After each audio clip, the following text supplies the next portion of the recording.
You're listening to the Paranormal UK Radio Network, and now it's time for the Paranormal Peep Show.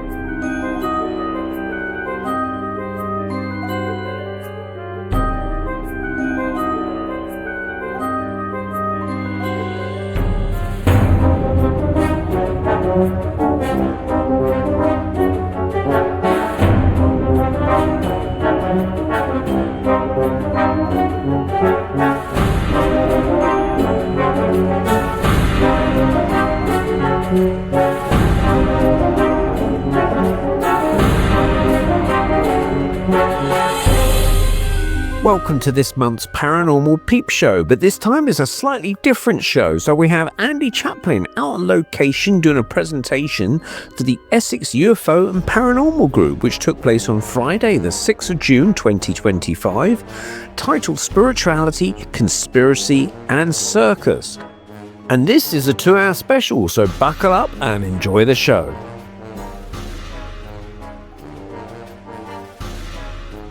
Right, folks, thanks for inviting me. I've had very short notice to put this together.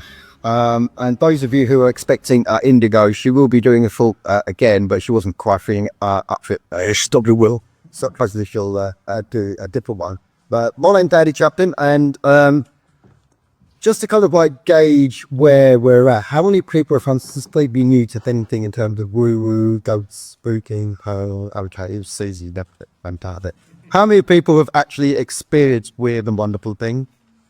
Everyone, brilliant. Okay, so I could have gone in like 2 different directions with this, and there might be another talk on something else if Dave invites me back. But I could have gone into kind of politics and government and conspiracy.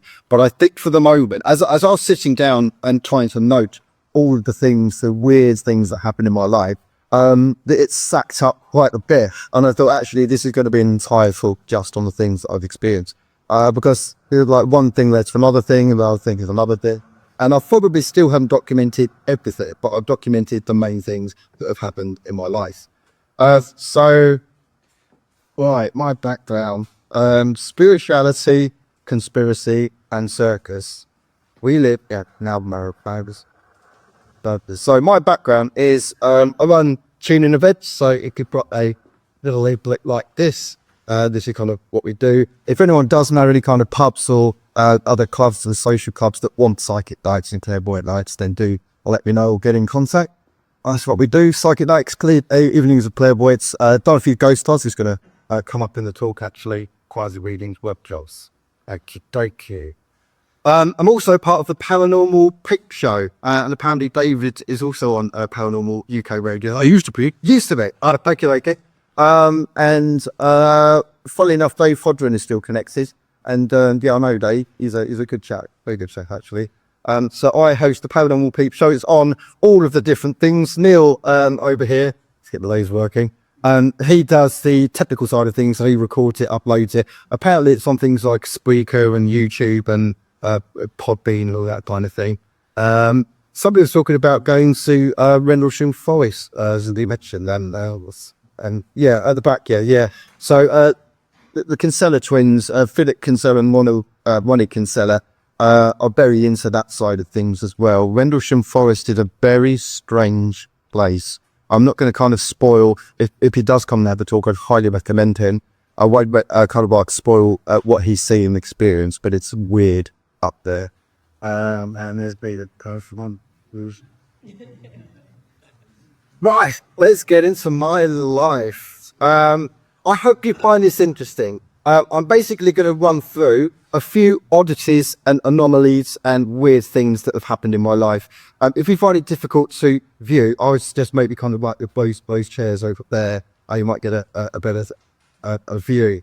I will hand on heart say that I will give you the best honest information that I possibly can.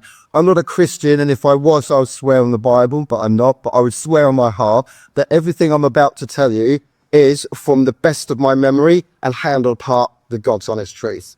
It's up to you to believe it or not. You don't have to. can back up your own ways.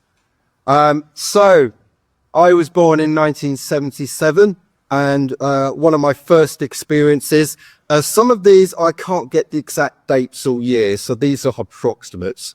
It was between about 77 and 1980 that I was in a cot late at night, and this was a regular thing that used to happen. And by the way, I've got reservations about using AI, but AI is extremely useful for doing this kind of thing. Most of the images here are generated by AI, and within the space of 2 days, I've managed to compile quite a lot of images. So this is all AI. It's fantastic. I put in something like, from a cop's perspective, of the light shining through a door, show a bell like teddy bear. So it ain't bad. So there I was in my cot, and I used to remember a deep male voice coming from the direction of a big brown and white teddy bear. I don't know where the teddy bear came from, maybe my parents won it or something. And it used to say to me, "Hello, what's your name?" I remember a very deep voice. "Hello, what's your name?" I believe that was possibly not negative spirit, but higher spirit, or maybe guide spirit that were trying to connect with me to see if I was ready to communicate. It didn't feel scary as in evil negative, didn't have that vibe, but it was very, very odd. And I remember thinking, I don't like this. I just wanted to kind of like, I hid under the kind of like covers, and I wanted it to go away.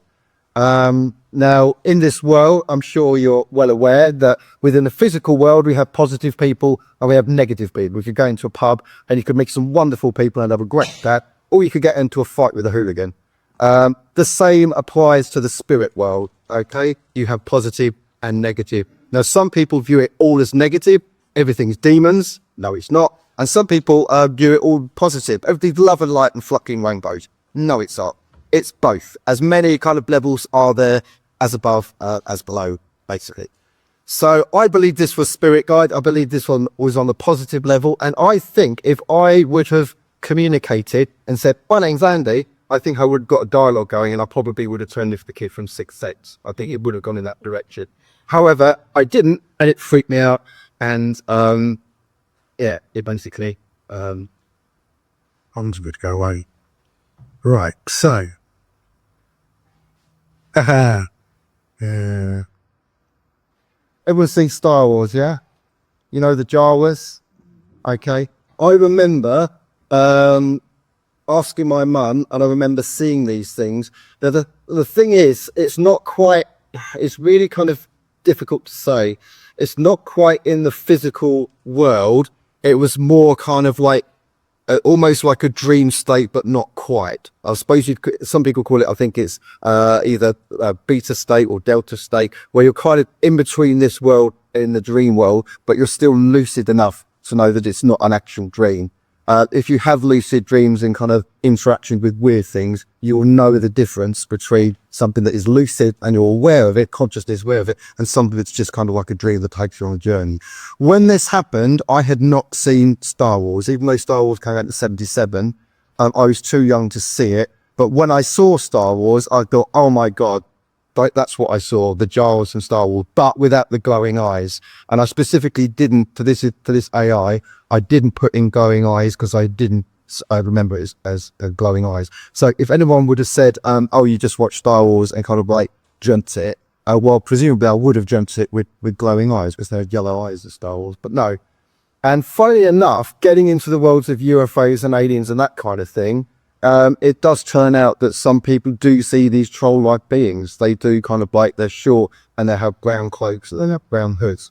They're not necessarily negative, by the way. So even though they're kind of like troll-like and you know, some people might say a little bit ugly, they're not exactly negative. Yeah, it's a very strange one. And I did used to have a bit of night terrors thing going on. I did used to remember kind of like waking up. I can't say I've ever seen any greys. I can't say that I've seen greys from memory.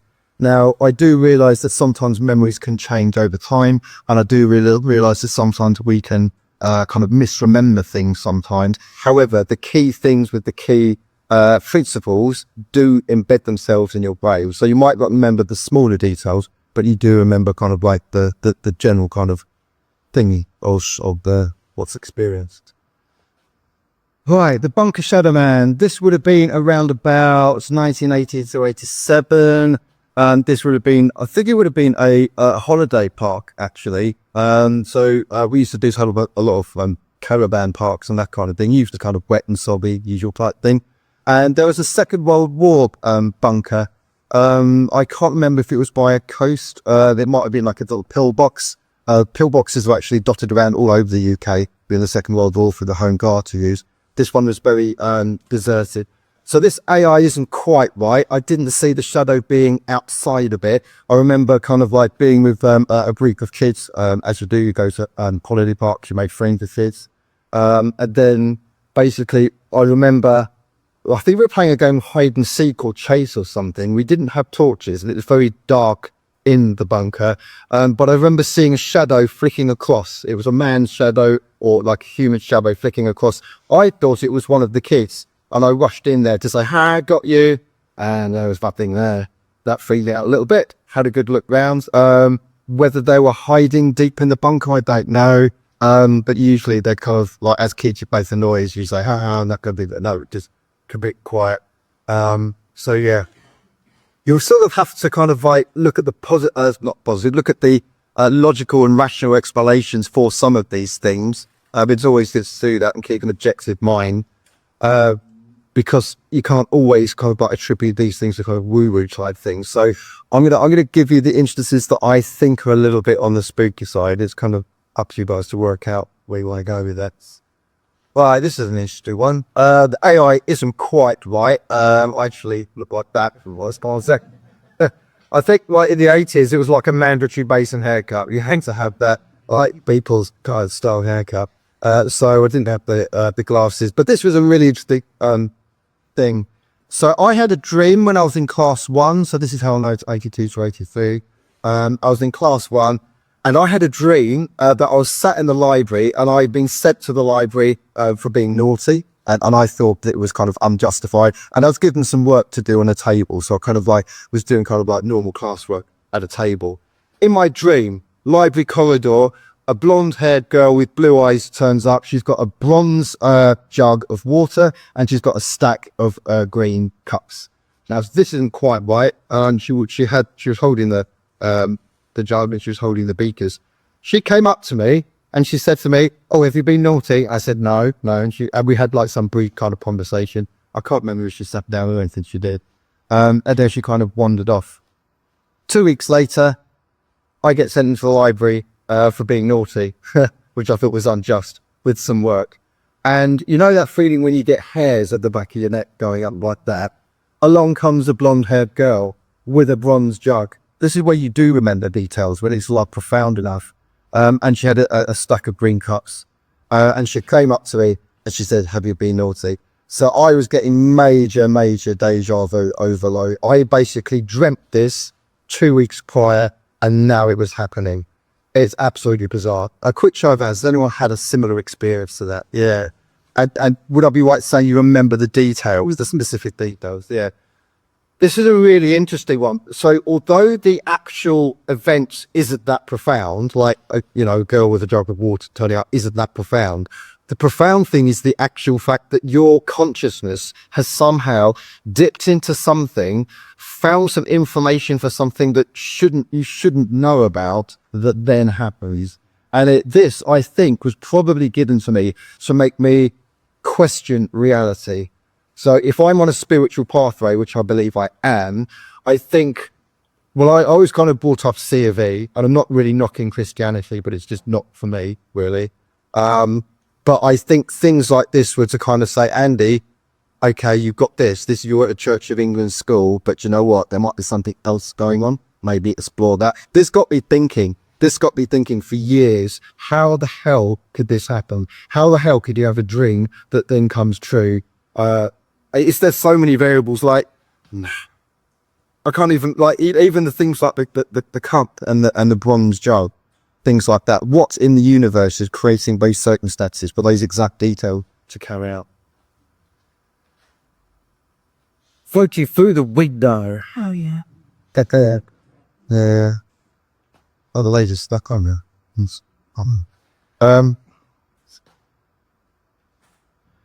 Pointed through the window. I used to think this was absolutely nuts. And I used to think that this was a dream. And this was way before me investigating anything to do with ghosts, UFOs, aliens, spacecraft, that kind of thing. I've always had an interest in the woo-woo. My favourite programme growing up was Strange But True. That was a little bit later in the 90s with Michael Anstable. Fantastic show. Still on YouTube. Definitely go and see that. When I kind of looked back before going into delving down the rabbit hole, I used to put this down to, well, I might just be imagining it. Now, this isn't actually quite right because I remember going through the glass. This is something actually that a lot of kind of abductee experiences and UFO experiences also mention, that sometimes they go through the glass or through walls. It sounds impossible, and this is why, as I was growing up, I thought, but this can't be happening, this can't be true, because it's impossible. You can't, physically go through that. Surely not. And then I read up and things and saw videos on, actually something who prescribed that. Yeah, so another thing actually, within dreams, so this is kind of like the differentiation between dreams and whatever this is. In dreams, there's certain things you can't do, apparently. In dreams, you can't flick on light switches, apparently. In dreams, apparently, you can't read things like newspapers or magazines or texts. In dreams, you can't see your nose. And also in dreams, you're unaware of things like wind and kind of temperature. Here's where it gets interesting. When this was happening, I could feel cold because it was outside, and I could feel a slight breeze on me. Light switch thing is irrelevant. Seeing the nose thing is irrelevant. But I remember cold breeze and kind of like being outside. Now, where my house was when I was younger, there's like a factory next door, which used to be kind of like the factory my granddad used to own. And there used to be a car park. I remember being taken out through the window. I remember kind of like being dozy, not feeling kind of like completely fully awake, but feeling kind of like a bit dozy and a bit drowsy, but still seeing what's going on. And I remember kind of like being in the car park there and it being slightly cold and there was a breeze. I don't remember, hand on heart, I don't remember seeing any UFOs or spaceships, and I don't remember seeing any greys. I do remember seeing the trolls. And this is why I used to ask my mum, what were the trolls? What were the trolls? Why were the trolls there? And of course she used to say, I was just nothing. Now, my grandmother used to read me a book called The Billy Goat's Gruff, and that was my favourite book, and it had trolls under the bridge. I don't believe it was just imagination pinging off that, because this was very specific. And also, the Billy Goat's Gruff trolls look completely different from the trolls that I saw. The best word I could use to describe the kind of Jawa-like beings with Star Wars was trolls. That was my best kind of vernacular with that. Do you know how to kind of turn this on and off? Sure, I will switch it off. Oh, yeah. Yeah, so.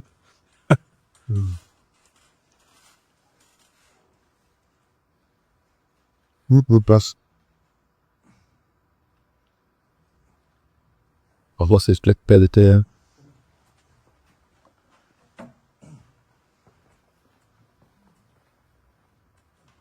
Yeah, the laser got stuck on, and then this one got flicking.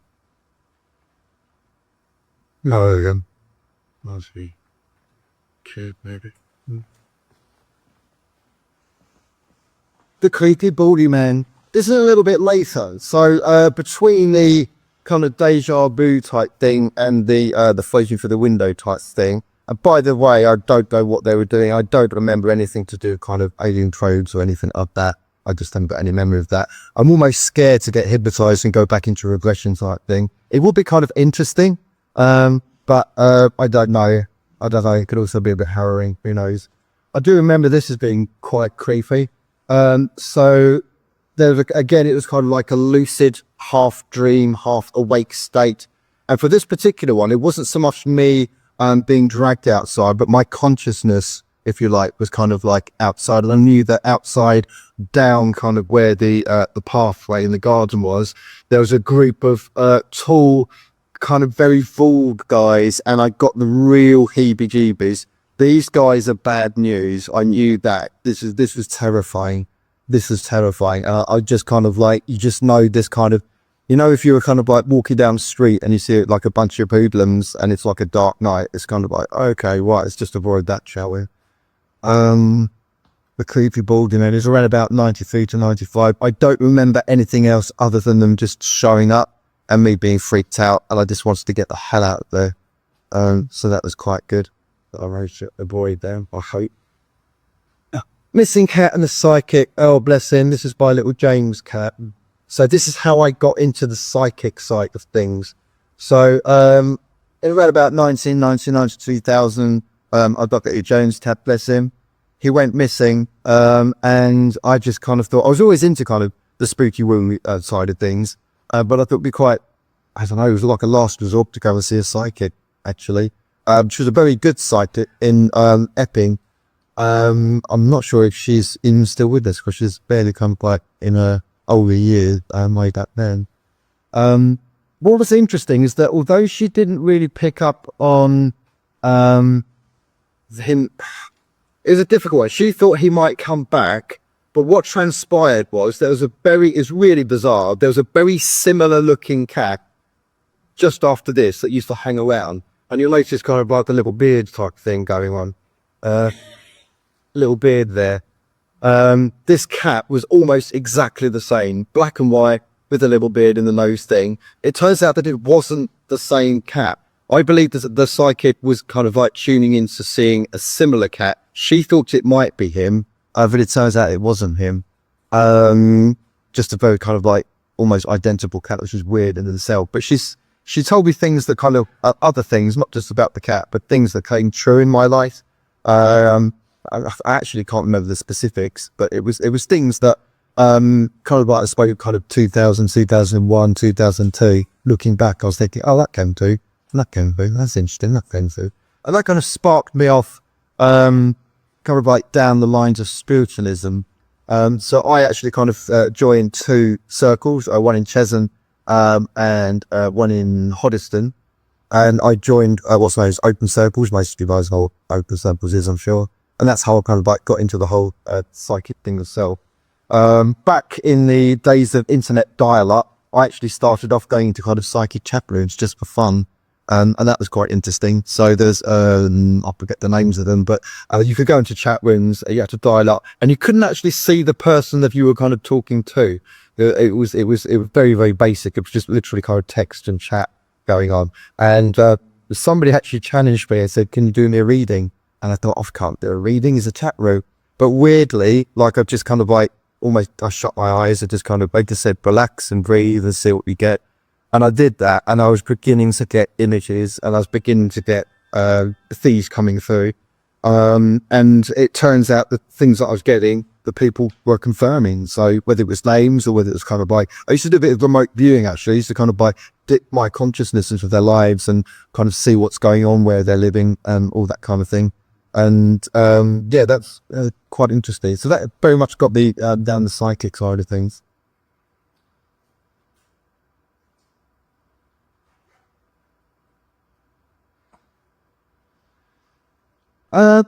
This is interesting. So, 1999 and 2000, I was at university and I entered a photography competition, for the Independent magazine.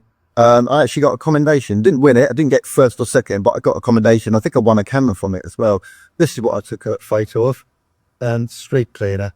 An older guy. It was a bit naughty actually, because it was kind of like a documentary photography style, and I knew if I just go up to him and kind of like take a photo straight on, he'd probably say no or something like that. So I sneakily kind of like pretended to take a photo over here and quickly went around and snapped it, which he probably wasn't too happy about, but never mind. So as it goes a close up, there it is. That's true. I was going around with my camera and I saw this street cleaner sit down. I didn't ask his permission for sorry. And I don't think he was too happy about being photographed. I find if you asked him called they cones, that's true. He would have kind of gone into a different pose.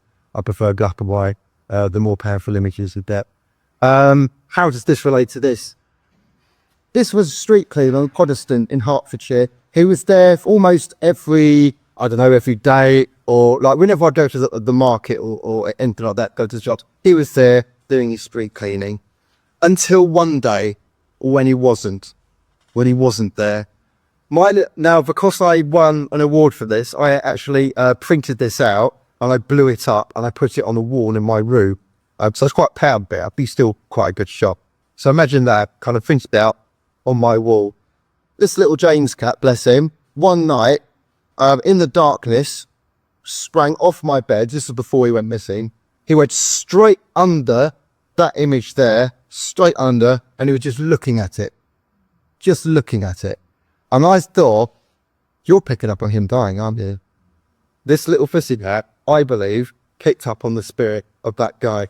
And I wouldn't mind betting that when this guy, and I, respect to him, I don't know what to pay me, but I believe that when he passed over to spirit, if you found out that you had actually been entered into a competition of a national newspaper, you might want to go and find out what the picture looks like. I believe his spirit possibly wanted a little bit of a kind of like a quick check-in. Because I imagine him passing away, bless him, and like a spirit guide or spirit guy. Oh, by the way, I'm trying a fantastic life. Yeah, broke on the board. If this is your family. Oh, by the way, your picture's on national news. So I believe he probably popped in to see the image of him, and I swear blind that my little James cat picked up on his image or knowing when you passed over. That I can't prove it. None of this that I'm saying I can prove, but hand on heart, I'm giving you the best account that I possibly can of my experiences. So I'll say God bless to this fella here, and also to my little pussy cat as well. The granddad of lights. So when I got into kind of like the spiritualist type of thing and the mediumistics kind of websites and that kind of thing with kind of the chaplains, a lot of weird things are happening. A lot of strange things were happening. This was very much on the positive side. Now, I know it was between 2000 and 2005, because 2000 was when I started getting into the psychic woo side of things. And 2005 is when one of my other granddads passed over. So I know which granddads that's going to be, because one of my granddads up until 2005 was still alive, and one passed over. So it was around about 2000 to 2005. I was sat there watching TV, and I basically heard the word in my mind, granddad. And at the top left-hand corner was this little shoot of light. The best way I could describe it, and I've seen quite a few of these, if you see kind of arc welders, and you see the little sparks flying off arc welding, that's what it looks like. Hands up, how people seen these before? Yeah, it's interesting, isn't it? So when you view things like Most Haunted and kind of like ghost programs on TV and that kind of thing, it is good to look at the rational explanations like moths or insects or dust or things like that. Sometimes it can be that. But when you see these things with the naked eye, it kind of alters your reality. And I didn't get any bad vibes. I actually found this quite a beautiful experience. It was basically granddad. I think by granddad, I call it Granddad Chaplin because he's on that side of the family. I think you basically come and say hello. And I can hear there. The other thing is actually, I once followed a snowflake up the stair. I say a snowflake, it basically was an orb of light. It was bizarre. I was kind of walking up the stairs, and right in front of me, that far away, it's a little kind of orb of light, up into the light. Bizarre. Not scary at all. The Nightwalker Man. Around about 2002 to 2005, this is a nature reserve in Hertfordshire. I do a lot of walking at night, and it's quite therapeutic and meditative. And I don't really have a feel, kind of, even though I'm into like the mediumistic side of things, I don't really have a fear of ghosts and that kind of thing. I kind of feel like this is our planet, we're alive, we're allowed to be here, and if you do see spirit, they don't be doing much anyway. But the Nightwalker Man, this was kind of like, this is the actual spot where it happened. So you kind of like, you walk around there, and then it kind of like varies round, and then it goes up there. There's a river as well next to it. I was walking along, it was dark time. And by the way, these photos are me recreating it. This is not me actually at the time of it. These are me taking photographs after it's happened. These are quite recent actually, but I know the areas where it did happen. So I was walking along, I was on my own. I think it was quite cold. It might have been kind of like autumn time. It was fairly late at night. I was walking along, and in the distance I could see a figure moving towards me. What was quite interesting is that usually if you go for a walk at night, you'd have a torch. And you'd expect either, if you don't have a torch, maybe the other person would have a torch. But coming the other way was a guy that kind of, not a million miles away, looking like that. He had kind of like a long wax jacket on. I remember having a hat. And he didn't have a torch, and I didn't have a torch. So if you imagine this was actually quite dark. So you pretty much only got either moonlight or starlight, or very, very kind of like coming up to full pitch black. But still light enough that you could tell kind of like shapes. So coming towards me with this figure, and I was thinking, oh my God, am I seeing things? But then I started thinking, is this a spirit? Is this a ghost? Again, I didn't get a negative feeling. And I actually walked straight up to him, and he stood in front of me, and I thought, I've got to get a torch out now. I've got to see what's going on here. I flicked on the torch, and it illuminated him. So he was there. He appeared real, but he didn't say a word. He didn't say one word. He just looked at me and smiled. And I think I said, I felt like I should say something like, oh, thank goodness you're real. I thought I was seeing a ghost or something, but I didn't actually say that. I said something along the lines of, oh, hello, or good evening, or something like that. I can't remember, but it wasn't, oh, you're a ghost. So was that a physical man? I don't know. You know, when you have these kind of experiences, it feels different. You know, it's like if you talk to me, Bingdorf, you see spirit self, you can tell the difference between a physical person and a spirit person. How many people have actually seen the spirit or ghosts? Okay, yeah. And you probably agree that it's a slightly different feeling. The whole vibe of it is very different from like a physical person. So yeah, make of that what you will. Paranormal interactions. That's my dad, bless him. He knows spirit. Okay. So he had a disease that was similar to Alzheimer's. It wasn't a particularly nice passing. He didn't believe in any of this kind of thing. Well, at least I don't think he did. He kind of like, my mum was trying to see a bee, and she trying back into church sometime. I don't know if it's really his thing or not. But my house turned into Paranormal Central for about a year or so. My personal belief is, when you pass over to spirit, you get a short window of opportunity to really do physical stuff and to kind of interact with your loved ones down here before the final door is open and go through. Now, when mediums do kind of connection with spirit years later, they do come in and say quick hello, but it's not quite as kind of physical as it is. It's kind of to do with dimensions and going up dimensions. So when they pass over, especially quite traumatic, so this is quite a traumatic one actually, they're very much interacting with the world around them. Sometimes you get what's known as stuck spirits or a stuck ghost. They're not really stuck. They believe they're stuck, but they haven't got an exit quite. They don't really know what's going on. And so they kind of can hang around a little bit. But generally speaking, most spirits kind of essentially pass over. My dad had a window of opportunity to interact, and especially because over the other side, he would be well aware that I was getting into mediumship and psychic stuff. I think that when you're into the psychic and the spiritual, I think spirit think, oh, okay, they're not going to be too freaked out. I'm going to start playing with them in a good way, in a fun way. And he did. So I would come downstairs, and I'd sometimes see kind of like, I used to play chess a lot on like a electronic chess set. I'd come down, and after having kind of like put all the chess pieces together and gone upstairs, there'd be one chess piece that's moved to the side, and this kept happening. So it wasn't proper spooky stuff. It wasn't anything that was like really negative, and I didn't feel negative, but it's just odd stuff. The lights used to flicker. So okay, you can have plaid electronics, and sometimes that can happen, but I'd be watching TV, and it was usually kind of when I was watching TV, the lights would start missing. Another thing that used to happen is like back in this is quite a long time ago, with hi-fis, with the CB tray, when you press the button and it flips up, that used to go off all the time, sit there watching TV and it go, take it there. Books used to like half pull out of the shelves, not in front of me, but I used to kind of like go along and see, oh, well, one book was pulled out. I don't remember it having any particular relevance, although there was one of my books that was pulled out that was about ghosts. They were quite interesting. What else used to happen? So my dad's deterioration towards the end meant that he kind of regressed a little bit, almost in childhood kind of thing.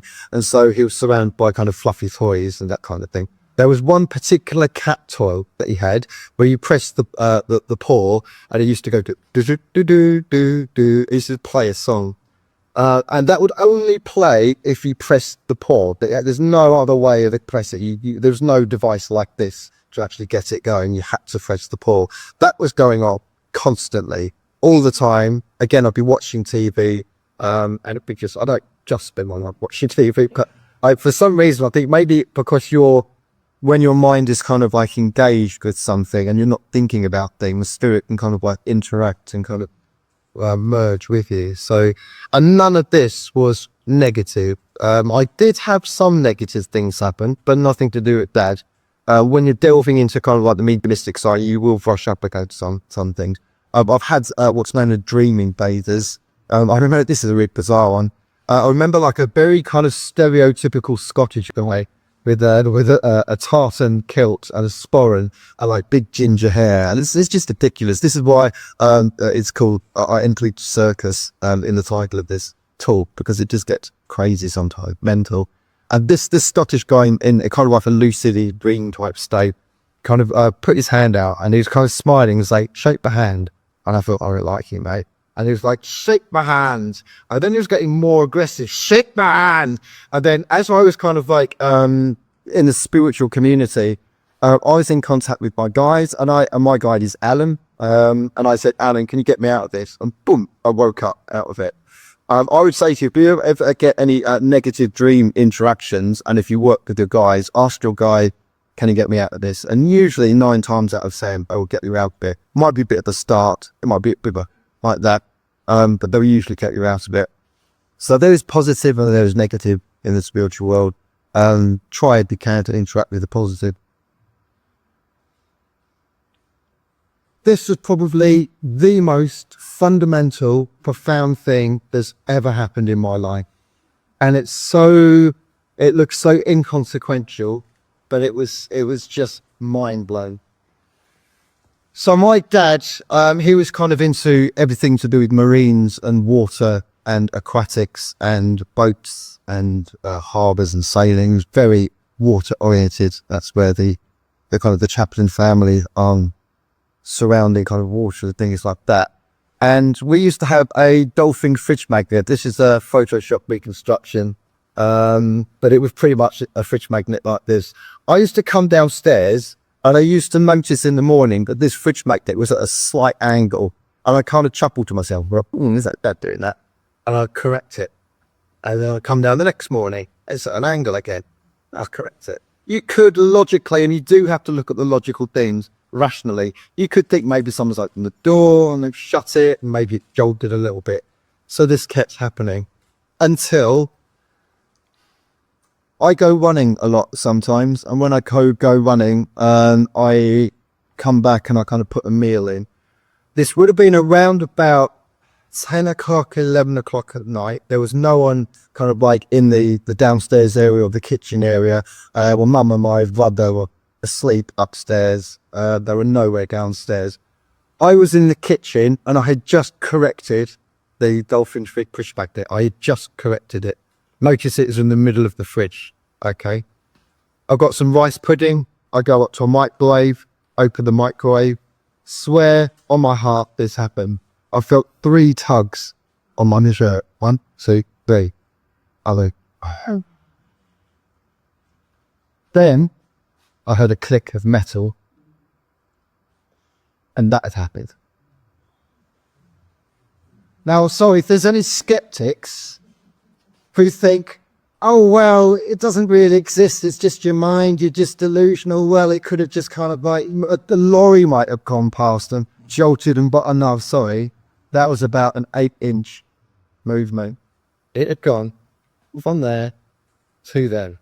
And the click of metal implies that it would have been taken off and then put back on. So it didn't slide, it got clicked on. I looked around everywhere. Upstairs, downstairs, someone playing a joke, it's my brother, my mum. And by the way, after the click, I turned around immediately. I 100% would have noticed if there was a physical person there. 100%. And I would have heard the footsteps. Like, that is the most profound thing that's ever happened in my life. Okay. The disappearing bell. So I go running quite a lot. This is Pepper Hill in Hertfordshire. This is where... Now, this photo is obviously a reconstruction, and the silhouette is a reconstruction. I only had 2 days to put this together. But this is the best way I can describe it. This is around about November time, and it was cold, it was frosty, and there was no traffic on the roads whatsoever. I was running down, and it was probably, from this perspective, about here, that I saw a silhouette, and it looked like a girl wearing a backpack, and she was... This isn't quite right. She was hunched and she was running across the road like that. I thought that was a bit weird for several reasons. Number one, why would you need to run? Because you're not running from any traffic. Number two, it was about 10 or 11 o'clock at night. It's a bit of a strange time to be out. Why she got a backpack? And where's she running to? Over here, we've got horse fields and kind of there's nothing there. Now, there is a footpath that goes along there. So technically speaking, she could have been heading towards there. But it was something like a Tuesday. It wasn't even kind of like, if you'd imagine kind of like a weekend, maybe scouts or guys or something might be out and about that Tuesday. I don't know. So this is kind of like an interpretation of what I think it probably would like if I was closer. I didn't, by the time she got across, so I could go back to here, by the time I kind of got to where she was there, she'd already gone to there. And so what's actually over here is a bus stop. Oh, one of the images is missing, I think. But anyway, at this bus stop, there was basically some flowers laid down. There's some flowers laid down, and kind of like where I was looking, basically there was just nothing but kind of like fields and beyond that, and it was just it was pitch black as well. So there was street dance, but it was pitch black. Where was she running to? Why was she there? And by the way, what I'm saying is by the time I got there, she disappeared. She's not there. She's not in the fields. She's not around here. I couldn't see anyone. So there was just flowers by the bus stop, and she wasn't there waiting. This is one of the weirdest things that has ever happened in my life as well. I still, to this day, have no idea and no logical explanation what the hell was going on with this. This is an AI interpretation. It's not quite right because it's actually felt like along a dual carriageway. That's more like it. A602 driverless car Stephen. This sounded mental. By the way, I appreciate that this does sound absolutely crackers, but here we go. I don't know what's going on with this. So during the period of time, and for some reason, the crunch period of most of the weird things happening in my life seemed to be around about early 2000 to mid 2000s. It sort of died up a little bit beyond that. But I used to go to the Cineworld in Stevenage with a group of friends of mine on quite a regular basis, like Fridays and Saturdays. We used to pile into a car and we used to drive to the cinema. On one particular occasion, I remember we came up to a car. I can't remember what type of car. I do remember being kind of like fairly kind of compact. I don't remember the exact colour of it. And it was going really slowly and it was very, very odd. And we needed to go and see the film quite quickly. So I thought, let's hurry up. So I wasn't driving. I was in the rear passenger side. And I said to our driver, I said, oh, might as well overtake this one because it's going too slowly. We overtook it. And this was around about this kind of light, actually. It was summertime. Well, probably around about 7 or 8 o'clock. Wasn't quite full daylight. Definitely wasn't dark. So it was about this kind of light. We drove past, looked in, and there's multiple people that saw this, and there was no driver and no passengers. And we're not talking a midget or a dwarf or a little old lady like this. There was nothing. And it just like, the person in front, in the passenger seat, Bacon said, "Did you see that?" And I said, "Yeah." And he said, "There's no driving." I said, "Oh no." No explanation. No idea. One of the main things when I pass over to Spirit, and if I'm made by guides or angels, etc., one of the things I'm going to be asking them is, what's that about? What's that about? Now, we do have driverless cars now. Elon and Tesla, all that kind of thing, are doing it now. But this is 2007. Now, even if a company was doing prototypes of driverless cars, why on earth would they be doing it on a public road? In a kind of environment like a warehouse or kind of like a private area for testing, absolutely fine. I wouldn't be surprised if Elon or, you know, other companies were working on driverless cars, you know, way back. Maybe they were working in that era. However, taking it onto a public road, I'm not sure that's legal for a start. I have no explanation for this whatsoever. And I'm prepared at any point to do on a polyglot. So if anyone's skeptical to say you're making it up, I'd happily do a polyglot. I did get this quite right. I put in something like a couple laughing in a cafe. Yeah. But anyway, I had 2 incidents of this, and there was kind of like strange things that were going along. Because the thing is, when you delve into the woo-woo, it's not just the spirit and the ghosts and the aliens and the UFOs. Reality itself can shift, which is where I think the driverless car thing was all about. I think this was, I don't know who was changing reality, whether it was my own projection of reality, whether the car was a hologram, whether it was some kind of alien technology kind of beaming it into it. I don't know. I do not know. But this was an odd one. So the first time this happened, I was in some kind of social club, sports type club. This isn't the actual building, but it represents a similar type thing. So around about 2004, this is how I know the approximate time, I got into doing psychic fairs. So I went from the spiritualist community into kind of like doing psychic fairs, and I eventually kind of moved out doing the psychic fairs into kind of organising the psychic fairs, which is kind of what I do now. But in this particular one, which I think might have been around about Vaughan Wood area, Whitmansworth area, I had such a bizarre thing. So I was sat in a similar kind of situation to this. It would have been me doing readings, and it would have been somebody having being read. And I was sitting there, and I was kind of like saying different things. And I noticed there was a group of women to the side, and they were narrating what I was saying. And they were kind of like, oh, you're talking about this now. Oh, he's mentioning that now. Oh, he's talking about New York now. And it is really busy now. Well, really, I can't take up my go. And I thought they were just taking the pee. And it was just such a bizarre thing. Like, why would they need to narrate my life? I had to be professional, so I didn't say anything. I finished the reading, I sort of blocked them out, and I just kind of like carried on working as I was working. Here's the bizarre bit. So you could put it down to just some people being a bit of a dick and just kind of like taking the pee. But I went up to them, and I actually, because I'm not afraid to do this, I actually went up to them to challenge him. I said, Scooby, would you mind shifting position? Because like, I'm trying to do readings here, and you've been going through every single thing that I'm saying and just kind of like, and taking the beat. This is where it gets weird. They looked at me, but they had no idea what I was talking about. Now you would think if I caught somebody out, they'd either look a bit sheepish and a bit ashamed, or they'd become like giggly, or kind of say, or something like, you know, go screw yourself or something like that. But they genuinely had, I don't know what I was talking about. And they were talking to me in a very normal, kind of like passive, kind of like voice. And then I started questioning, like, can I hear this right? Weird. I don't know if something was screwing with my perception of reality. Now, if I was in a psychiatric office and I sat down, a psychiatric nurse would probably say you've got schizophrenia or multiple personality disorder or some kind of psychiatric condition. The only thing with that is that these instances only happen twice. So presumably somebody with like an actual mental condition would have one regular ongoing basis.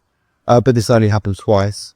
And also those if people do have psychotic episodes, usually they're unaware that they're in a psychotic episode. I was questioning this. I was thinking, is this real? It's kind of like, so I'll work out what was real with this. And the other time this happened was in Brighton. It was in a cafe. It's so bizarre. It might have been a couple of years later, I'm not sure. I was with a French girl that had visited over to England, and we were walking around Brighton, and we sat in a cafe, and I was eating food, she was eating food, and there was basically a couple sitting there narrating everything that I was doing. Oh, he's got that on his plate. Oh, he's picking his food now. Oh, look at the way he's talking to her. Oh, and all this kind of thing. And the weird thing is, the way that it was being said and narrated felt exactly the same as if in this situation with the clubhouse kind of thing. It was almost as if, I don't know, whatever was happening with in terms of perception of reality with that was also happening with that. I don't know. Maybe I was going crazy. Who knows? I actually don't care what people think, and I'd like to get to the bottom of this as well. Nuisance phone calls. So, 2000 and 2007. Now, we've all had nuisance phone calls. We've all got the call centres calling up. We've all got them kind of like asking, had you had an accident, blah, blah, blah, blah. That's pretty normal, okay? But what's not quite normal is to get them at 2 o'clock in the morning. And I will actually say, although we've got a call centre guy here, most of the phone calls I was getting, the phone that I had made this really weird high-pitched noise before it was going to happen. And then the phone would start ringing, and I'm thinking, pick up the phone, and usually there'd be either nothing there, or there'd be like a clicking sound. I'm thinking, what the hell is this? And this was happening again and again and again and again. Who's heard of the term targeted individual, or TI? Yeah, I think I was on some kind of TI list. Now, when I was getting into the whole psychic thing, I was also doing a bit of remote viewing. I think what I suspect is, if you're kind of communicating the spirit and doing clairvoyance for people, I don't think, let's call them the dark haps, have much for an interest in you, really, other than can you do anything for them. As soon as you go remote viewing and start going in places that maybe you shouldn't be going in, I think you ping up on a radar quite fastly. And I think I might have been pinged on a radar. Recent phone call. The reason why that's there is because one of the phone calls was late at night, and it sounded to me like 2 drag queens. And I'm going to do the voice. It's quite funny. This is why I call it kind of like spirituality, conspiracy, and circus. This is the circus bit. The phone call went something like this. Hi, Andy. How are you? We really like a reading from you. And I was like, oh, really? It's like, there's 2 of them. They were going back and forth. It was like, oh, can you do us a reading? Like, we really need a reading. I was just like, it's really late, guys. Can we kind of like do this another time? I'm like, oh, but we really need a reading now. And I was like, you just call back another time. And then just pile up and pay for it. I don't know. Could it have been people that have found me yellow pages? But 2 o'clock in the morning, who phones people for reading 2 o'clock in the morning? Who's heard of sliding? Anyone had a slide? Oh, okay. Right. Sliding, and you can look this one up. Sometimes there are some people, and it seems to be people on a psychic persuasion, when they go under street lamps, the street lamps can turn off. Oh. And then you come away from the street lamp, and they turn back on again. Now, you could put this down to a faulty street lamp. Look at the rational first. But when it happens again, and again, and again, and there's one particular street lamp near me, actually, where I could kind of like almost guarantee this was going to happen. I would test it. I'll go along, and it's go off, and then come back, and it go on. I think you're interested. Do it again, and go off. And okay, so street lamps are on sensors, right? So when it gets dark, the street lamp senses that, and street lamp goes off. And then in the morning time, the sun comes up, the street lamp goes off again. So what difference would it make having a human way away from the street lamp? What difference would it make you being there or not? Why would that have any bearing whatsoever on the electronics of that? But there we are. The most the most profound, I suppose, experience of sliding, I did a psychic fair in Welwyn Garden City, and as I was driving past, I counted 6 street lamps going off above me. I kid you not. I was driving under it. This is after doing kind of like readings and things. But the weird thing is, why doesn't it happen after every reading? Why doesn't it happen after every psychic fair? That's what I don't get. So drive under, 1 street lamp goes off. No, that's a big junior spirit. That makes sense. Energy. Set the 2nd street lamp, that goes off. Oh, a bit weird. 3rd one, I basically getting freaking out. 4th one on the outside for UFO. 5th one, okay. 6th one.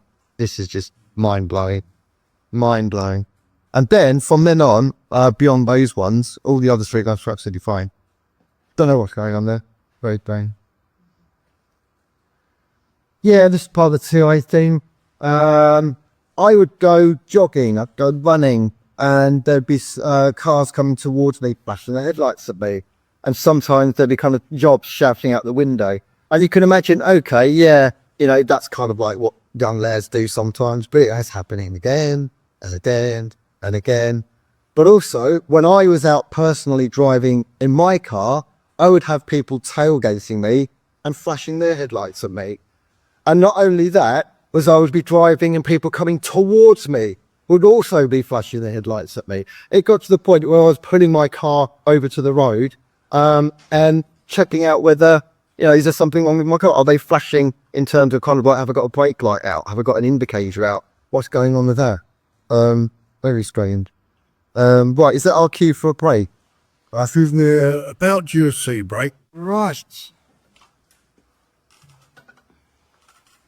So it's interesting, a few people came up to me during the break and told me about some of their experiences, and the CI thing is definitely a thing. It seems to be my opinion. I think the consensus of most people in this world opinion is that once you start doing remote viewing type things and you drift off away from love and light and into kind of what's going on in different parts of the world, that's where you ping up on some kind of radar somewhere along the line. And that seems to be why that was happening. I believe maybe it kind of wound down a little bit kind of 2007 because I didn't really do much remote viewing and I wasn't really going as deep with meditation. So I think also when I was with the spiritualist community and kind of like doing readings myself online, I was very much going to quite deep meditation. I was actually visualizing on a connecting with the universe and connecting with kind of like whether it's higher beings or whether it's angels or whether it's kind of ETs on a higher level. That's what I've kind of trying to do. And I suspect I might be on someone's radar. What I will say actually is sometimes it's really strange. Sometimes I'll be watching television or I'll be kind of like at home and I'll feel as if there's somebody else in the room. But the weird thing is that it didn't actually feel like it was like a spirit. It seemed like the energy was different from somebody who passed over in spirit. It felt like there was somebody alive that remotely projecting themselves into the room to see what I was doing. So that's what it felt like. It felt very different from sitting down and doing mediumship and, you know, you've got your nan here, etc. There's different vibration. It was kind of like, oh, who's this? But they don't feel deaf. They feel kind of like they're in an office somewhere spying on what I'm doing. And this is where we get to If it were, would be. this. Amifium. 100%, hand on heart. Not only do these exist, but they do fly around people's houses. Now, you might get some military experts that say, oh no, they're not allowed to fly around civilian. No, they're banned from flying around. No, they are. They do fly around civilian houses. I've had them. Now, I will say that I am on a flight path. I am on the flight path of Stansted, Heathrow and Gatwick. However, these fly quite at low altitude. And I have had experiences where they circled my house. They've been different types of helicopters. It used to be either regular civilian helicopters, sometimes police helicopters. But then these little boys started going up. They're quite specific. They're quite elongated. They've got a little gun mount. And the big giveaway is this. You've got the little radar mount at the top there. I've had several situations where they've been circling around the house. So at the same time as I was getting the weird phone calls with the strange kind of noises happening, and sometimes usually they just hang up, at that same time, I was occasionally getting helicopters. Now, again, the rational side of me, and it was all out of late at night, and I'm a bit of a night owl, so I'm usually watching TV or on the computer or whatever at 7 o'clock in the morning. The rational side for me thinks that, oh, it's a helicopter. Maybe there's kind of like the police are looking for burglary. They're checking out the area. Or maybe they're just kind of like, sometimes they'll put on thermal and they'll go over rooftops to see whose house has got like a high heat signature, which could indicate growing marijuana or something.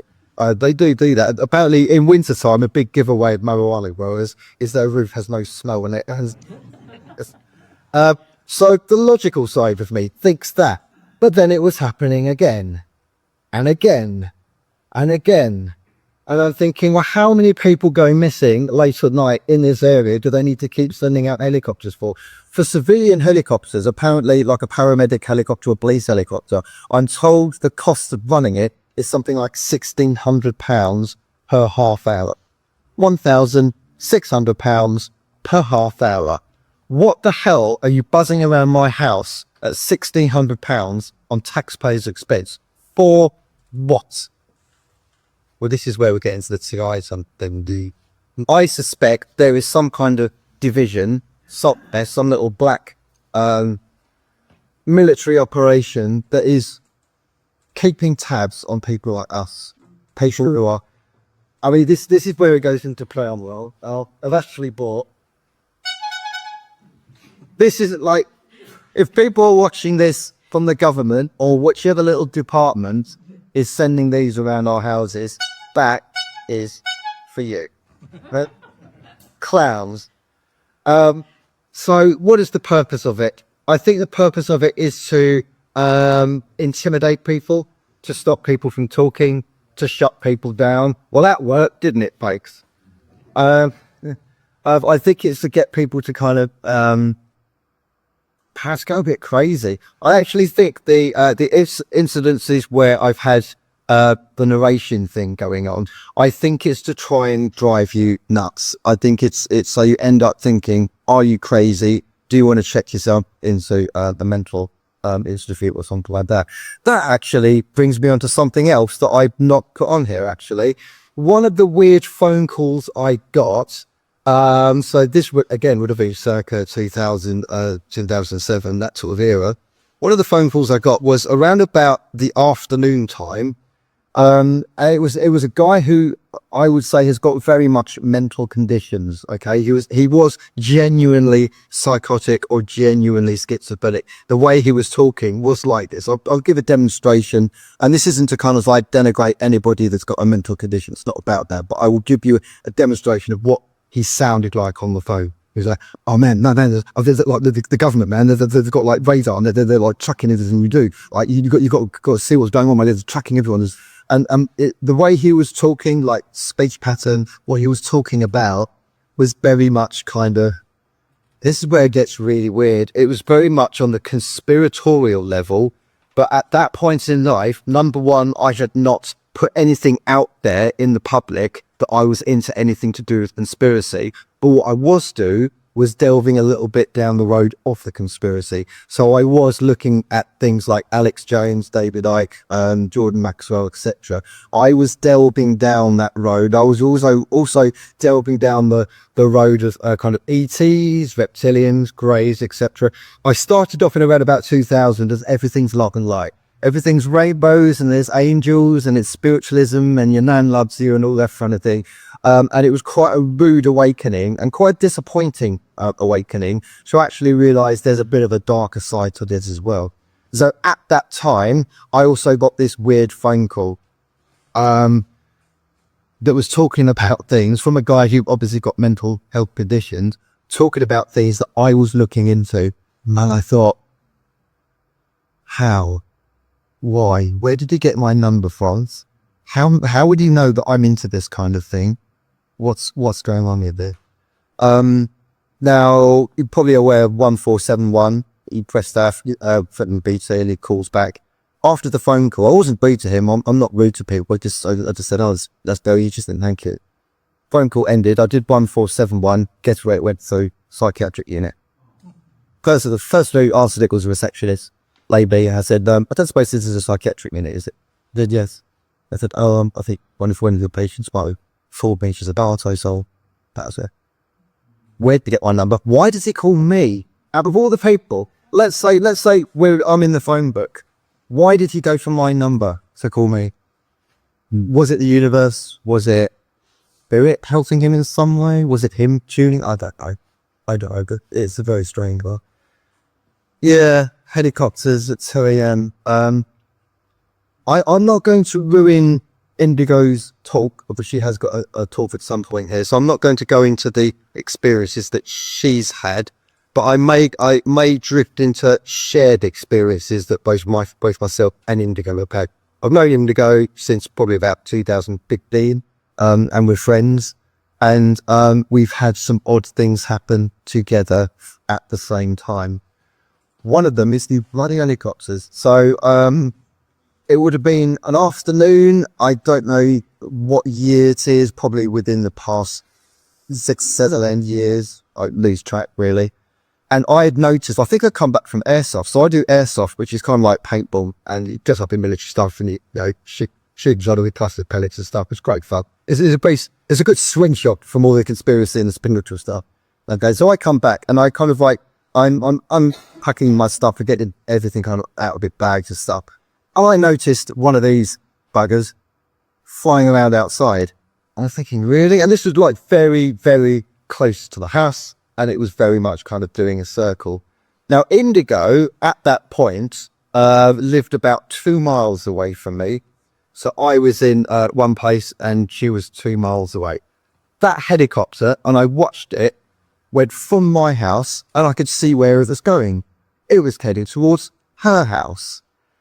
I'm on WhatsApp or Messenger or whatever it is we had, and I'm messaging her and saying, Indigo, have you got a helicopter outside your house? And she goes, yes, it's outside my house. It's been circling. So they know what we're doing and where we'll be, and they know that we're connected. But again, why? There's different explanations or theories about what these things are. Number one, human military black ops. That's the first explanation. Number two, this is where it gets really, really weird.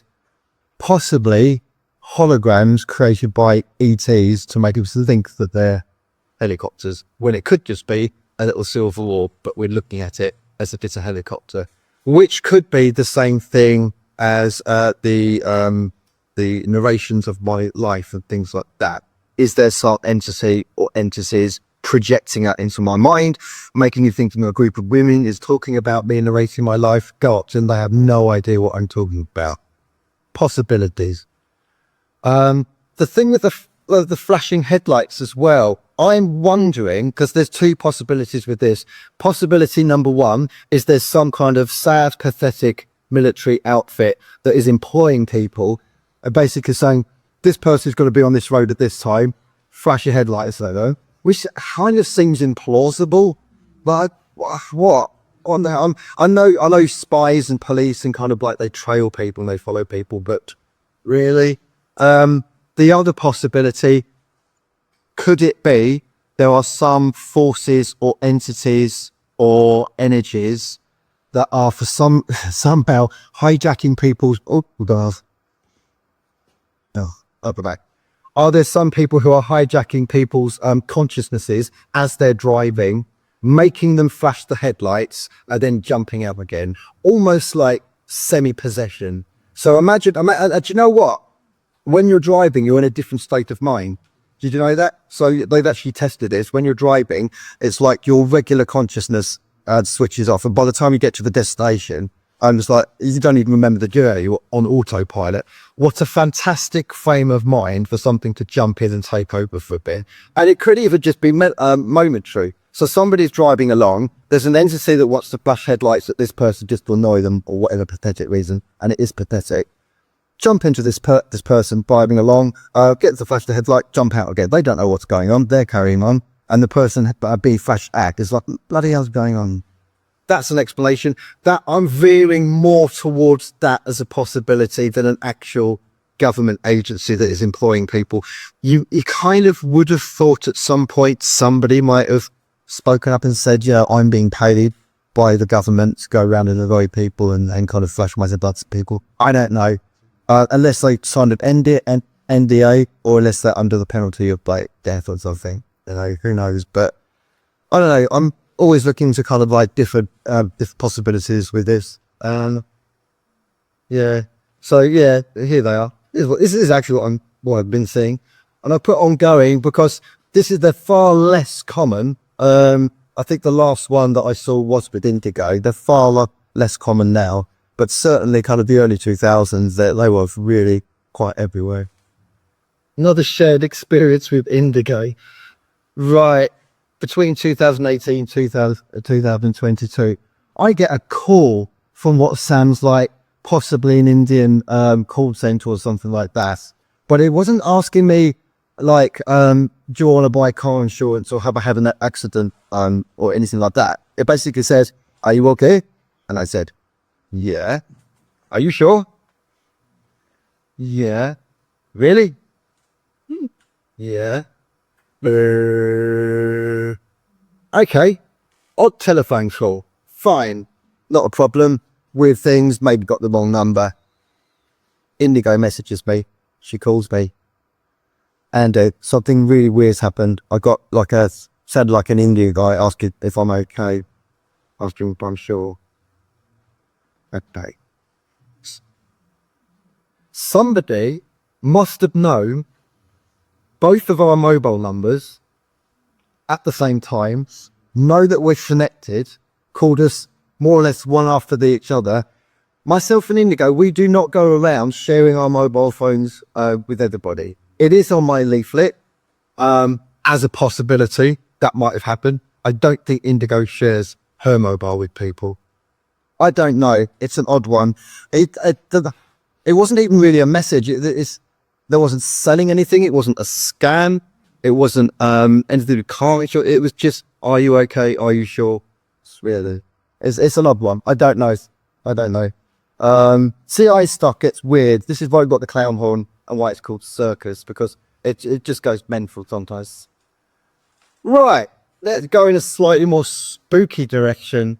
Avebury Manor Ghost Hunt 2004 to 2006. I was invited as a guest medium to go on this one. I've done a few ghost hunts. It's quite fun. And you wouldn't think of it, but this is like a very old Elizabethan mansion, Tudor mansion, within a massive housing estate. It's really bizarre. So this looks like it's not a nice countryside area. It's not. Everywhere around it, it's like it's just a massive council estate with loads of kind of normal residential buildings. And yeah, so went there, and it was kind of divided into different groups of people, and there was like different mediums with different groups of people doing their thing. And this is where something quite interesting happened. These lights here, these are all green, or they certainly were during that period, green. The only way to switch them on and off is at the switchboard there. There are white lights, but they, from what we did, we had a circle here, and there's a group of circle of people, and there's, I think it was being filmed as well, actually. I'd love to get the video of it. They switched off all the white lights, and there was just these green lights on. And I said the classic mediumship thing. I said, if there's anyone there, could you please let us know, give us a sign. Immediately, one bank of green lights went off. These ones are fine, but one bank went off. Now, put your rational, logical explanation hat on. Could it have been a fuse that had gone? Not really. You'd expect them all to go if it was a fuse. And would it have been somebody that might have switched the lights? So first of all, we would have seen it because it wasn't pitch black. There was green lights. And also, I was stood there. I was stood right there, and it certainly wasn't me. And not only that, I tried the switch again, and the green lights came back on. So I don't quite know how lights could go off if the lights come back on when you switch them, because it ain't going to be the fuse, because if it's a fuse, the light go out, and that's it until you've changed the fuse. So there's a bit of a strange one. Interesting.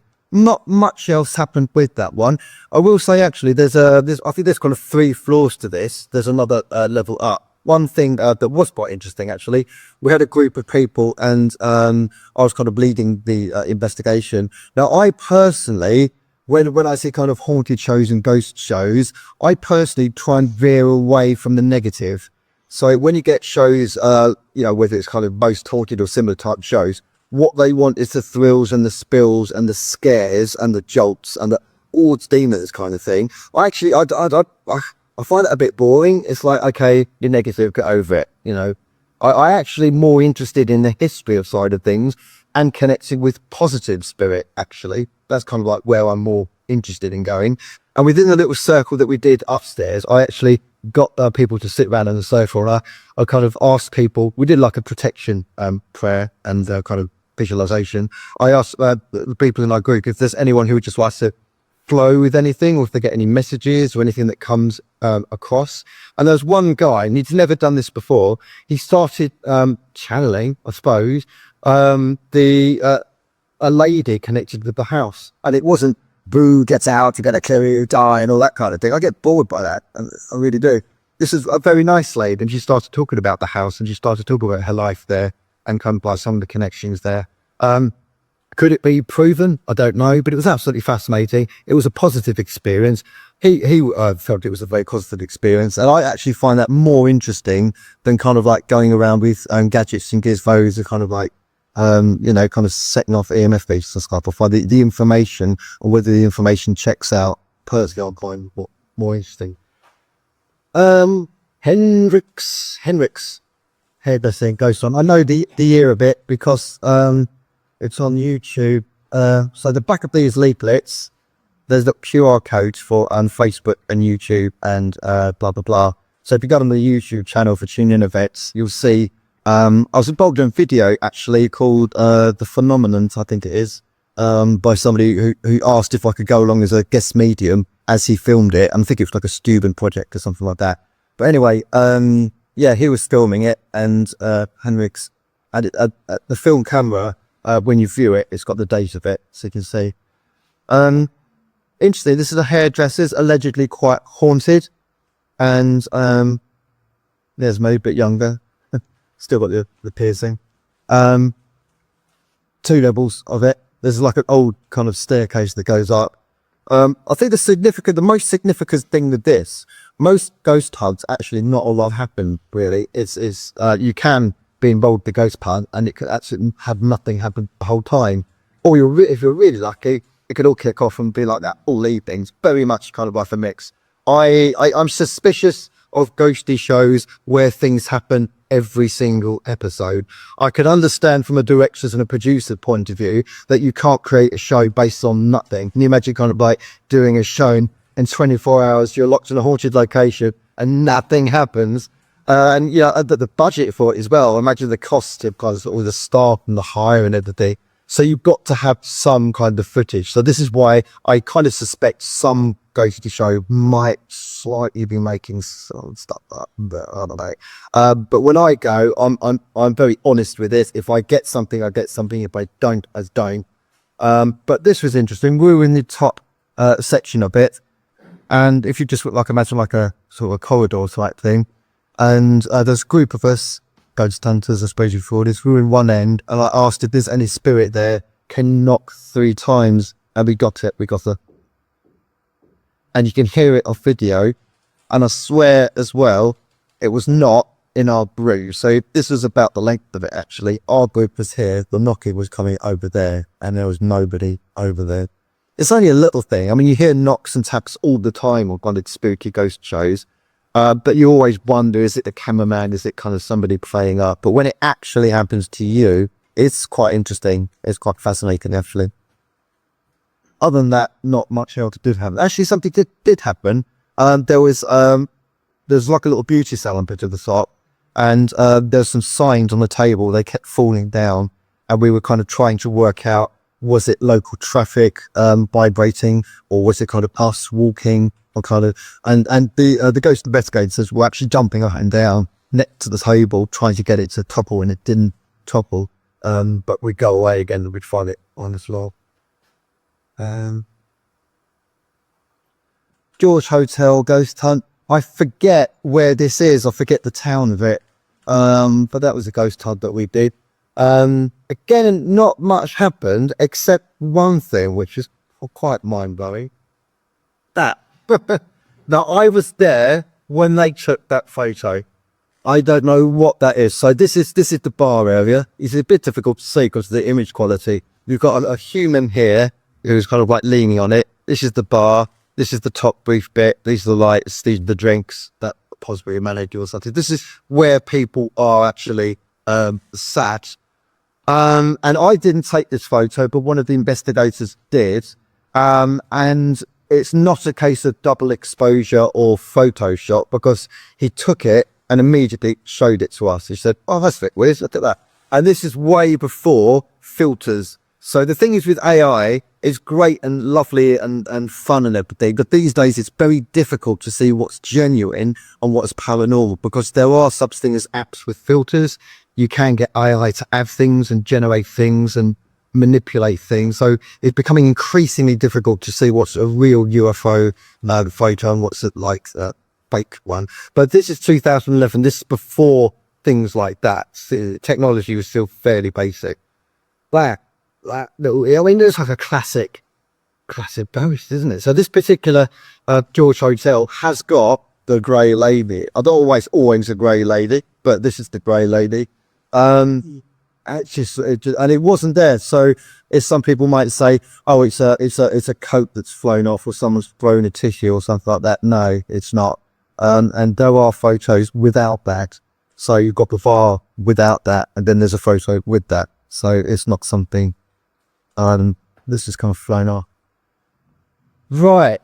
And Shadow Man, it's the most people have probably had some spooky experiences, but this is quite a profound pun for a number of reasons. Now, 2021, the dark era of COVID lockdowns. I think we might have just been coming out of lockdowns, or we might have had like an hour's exercise a day. Can you remember that? Can you remember you were out the house? And it's only 2021, 2021, so this was on my hourly exercise walk. I'm sure whether the full lockdowns were in place, but certainly this is the one on my walk. This is around about the right light level in terms of kind of like how it was. So it was kind of getting towards evening time. It was summertime. And I was walking along this pathway here. Guess what happens? I'm walking along here, and by the way, this is photo reconstruction.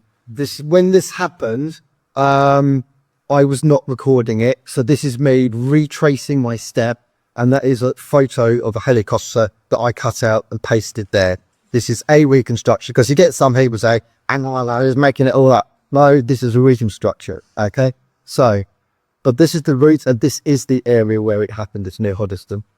Okay, so there's a man in front of me in a field, and there's a police helicopter. I wasn't in spooky woo-woo mode. I was just going for a nice little walk. Helicopter, nothing particularly suspicious about that. Maybe they're looking for somebody, maybe there's a burglar, maybe there's a missing person. Who knows? Little helicopter. Okay, buzzing around the field. Okay, still buzzing around, and I'm still going on my little walk here. Okay, bit irritating, but that's fine. Right. The walk that I go on is probably about 5 to 6 miles. Hard to say exactly, but it's a big loop, 5 to 6 miles. I go down through some fields. I go along a river, and then I go back to my house. This helicopter's still following me. This is probably about maybe a mile away from this field here, possibly. Bloody thing's still following me. Again, it's a reconstruction. And it's buzzing. I'm still, oh God, really? Still going. This is the mock. Still going, still there, buzzing around. This is where things get really interesting. I sit down. This is the perspective of a park bench. I sit down. That thing is sat there looking at me. Police helicopter looking at me. Now, I'm not thinking spooky wooky. I'm not thinking aliens, conspiracy, government agents. I'm thinking there's going to be a ground unit turning up with dogs in a minute looking for somebody. Probably me, because they're probably calling in ground unit saying, yeah, we've got him. Can you move in? And I was literally expecting police to turn up and either do an arrest or ask me a question or something like that. You know, whether they thought I was I don't know, a burglar or someone up to mischief or a missing person, I don't know. And I sat there and that thing was there for about 10 minutes.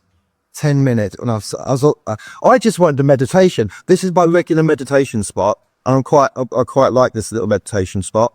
And that's kind of like, you've got a nice little lake there, little birdhouse opened by Bill Oddie. Thought I'd get out of this. So this is a really nice view. And there's this thing just hovering there, watching me, looking at me. Why? I'm thinking, where's the ground food? I'm thinking, well, where's the dogs? I'm thinking, well, where's the park wardens? Nothing. Then it goes. Oh, okay. Look to the side of me. I can only describe it. That's not it, by the way. That's just a sign. But where I was sat, there seemed to be some kind of objects or animal or big thing that was beige, but kind of like poked its head out and then went back again. It was just very quick. I thought, that's right there. Looking for a golden retriever, fox, deer. So I got up and I had a look round. Fucking hell. The bloody hell was that? I wanted it to be like a dog or a dog walker or a deer or something like that. It was big and it was beige. I couldn't describe the features, but it was big and it was beige. And I just thought, this evening's getting a bit freaky now. Okay. So I got up, carried on walking. It's getting a bit darker now. Walking along the helicopter's gone. That's gone. So we get to this bit here. And this, by the way, is where I saw the girl running across the road. Okay, that's the same bus stop. And then on the other side, there's another bus stop. She goes from there. So I'm walking along here. Notice you've got a river here. You've got a road here. And you've got horse fields here. And I think this might have been when lockdown was in place and he only had the hour to go for exercises. And I don't know about you, but during lockdown, there's not a lot for people to do. And I smell weed everywhere. Is everywhere noticed that? There's like everywhere you go, there's weed. And it was basically kind of like, I don't know, bored youths or something. And kind of like you'd smell it and wash along, and they'd turn around different places. So and that becomes relevant because I came up to here and there's like a weir type thing. This is slightly lighter than how it was, just to show you, but it was very much coming up to it very much gone from twilight to quite dark. It was very dark, in fact. And from this perspective here, I could see very clearly a man, a torso and legs, and it was completely black. It was just black. I wasn't thinking spooky wooky ghosts and spirits. I was expecting the smell of weed, and I was expecting to be a dog walker or somebody kind of having, a coffee and joint. That's what I was expecting. I carried on walking, and this shadow, I kid you not, melted into the fence and disappeared. And there was nothing there. There was nothing there. So, yeah, basically, if he hopped the fence, he would have splashed into the water. And really, if he'd gone into kind of like the bushes or the horse field there, I would have seen him, because there was enough light to see that. But no, he kind of disappeared into the fence. Very strange one. I mean, I know a lot of people see shadow figures quite a lot. But it was so prominent, and it wasn't my eyes playing tricks, and it wasn't kind of like a bush or a tree or something like that, because it was moving. As I was getting towards him, he was kind of like walking, and then he basically disappeared into the fence, and I thought, that's strange. So I carry on walking, and I get round to a pub. This is where it gets quite funny. The wall of the pub, there was kind of like a kind of like flower base type thing. And somebody had plopped back there, a little alien. Little alien. So on its own, the helicopter, the beige thing, the shadow man, and the alien, on their own, they don't seem particularly kind of like profound. But the fact that it was a cluster together, and it almost like this was the token of like, yeah, I don't know, we're screwing with you, or kind of like, the alien, if it is ETs, maybe kind of like, because this, I mean, it's so out of place. This is like a little country pub. It's like people just don't leave stuff like that around, and somebody just left this little ruins there. So I've got the shock bunny. I wasn't particularly alarmed as such. It got my spidey senses up this particular night. I don't particularly go out looking for these things. This will be both some kind of thing. So he got some footage sent to me by this is the Croc House in Parley. Some spooky footage. Let's see if we'll go back and do it again. Watch. Where is it? There it is. Yeah. Watch that. That happens quite a lot, apparently, at this pub. The bar staff has said pipes will fly off. Again, this is a silver crowning. Look at that. 1, 2.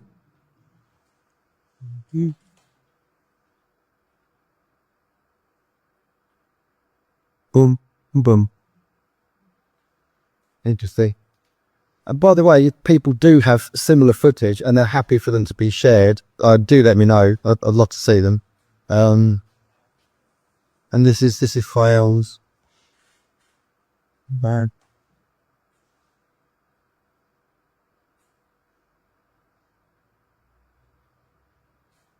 I don't know what rods are. I've heard of rods. These things here. How's you? These are rods things. I don't know how to pause it, but yeah. Fascinating. That's it. Thanks, folks. Very good.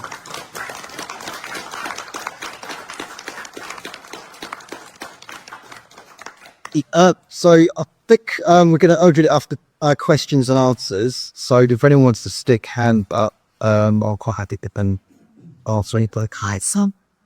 You could do, yeah. Could do.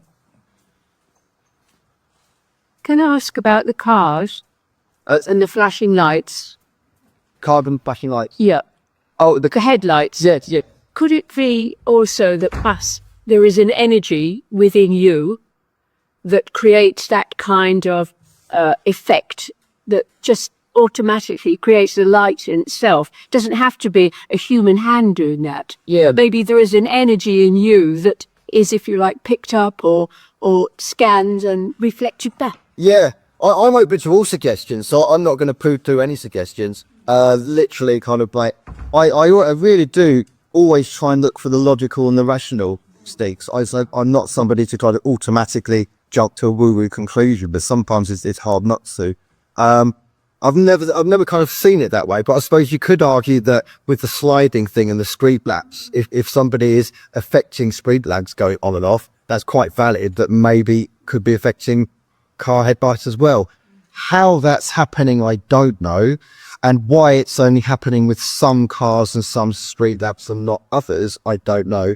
Maybe it's a vibrational thing, maybe it's a energy thing. Could it be a corresponding thing with the driver, that perhaps the driver has a similar kind of interest, a similar force, so that it's got, it's just energy, if you like, recognizing it. Yeah, could be. I think with these things, with the subject of woo-woo, whether it's conspiracies or aliens or the spirit or whatever it is, we'll never solidly know concrete what any of it is, really. Even if we pass over to the world of spirit, who know, there's no guarantees that they'll know either. There's no guarantees that our consciousness will know. We might or we might not. We don't know. Point about the black helicopters. Yeah, quickly. In your video, and you slideshow, the aircraft in particular was the Apache Attacker. It was, yeah, that's right. Well, I've seen black helicopter where there were civilian 5 years by the military. They're just plain white, no serial number, no identification badge, which is illegal. Yeah. But for an attack helicopter to be flying around your house, and I believe it. Yeah, I saw the justice. Yeah. Yeah. that's very specific. Get that a lot with people that witnessed the UFO or the air crash site. They're real. It's not just any helicopter, it's a military, but only the ain't and a swine. Yeah, That probably have ambulance or so. I'm not going to spoil Indigo's talk because she's got a lot of information on this as well. But I would say that the UFO side things is quite common, and I'll leave it at that. There's a same thing with the flashing light. Yeah. Isn't that the been police advice held it there about? No, these are civilian cars. Because that's another possibility that I thought. Could it be police cars flashing the lights to pull you over? No, because also as well, they at some point, if you don't pull over, they put the blues and seas on as well. You know, I need Vinton will flash you. Let's warn me that there's a race up there about it. Possible, that's a possibility, but it was very much, this was mostly at night, and this was kind of like everywhere, and it was in clusters. The thing is with looking at the woo-woo, it's about the clusters. So when you have one anomalous thing happening just out of the blue, you can rationally put that down to just that was a bit weird. When you get it again and again, like the helicopters at 2 a.m. again and again and again, and phone calls again and again, the flashing of the headlights was again and again and again. I was just thinking, I was putting over the car and thinking, there's really something wrong with white brake lights or something. There's nothing wrong with the car. So, yeah. So in the early 2000s, me and Mark here went down to Wiltshire, and we came to a crop circle, went out in the field, and there was a woman there with a candle, wasn't she?